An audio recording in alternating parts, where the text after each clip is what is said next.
The vocabulary word we are exploring now is snore. Snore. Imagine lying in bed and suddenly hearing loud, rhythmic noises from someone sleeping nearby. That sound, sometimes funny and sometimes annoying, is called snoring. The word snore describes the noise made when air vibrates in the throat during sleep. Meaning of snore. Snore means to breathe noisily while asleep, producing a rough or harsh sound due to the vibration of soft tissues in the throat. Examples: his loud snore kept everyone awake in the tent. She tried not to laugh when her father began to snore during the movie. Some people snore more when they are very tired. Short story.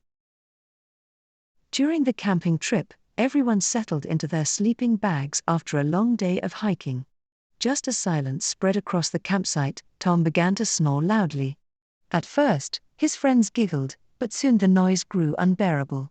They tried nudging him, tossing a pillow, and even whistling, but nothing worked. Eventually, they placed earplugs in and laughed about how Tom's snore was louder than the rustling trees. The next morning, Tom had no idea and wondered why everyone looked so sleepy. It became a funny memory they often shared afterward.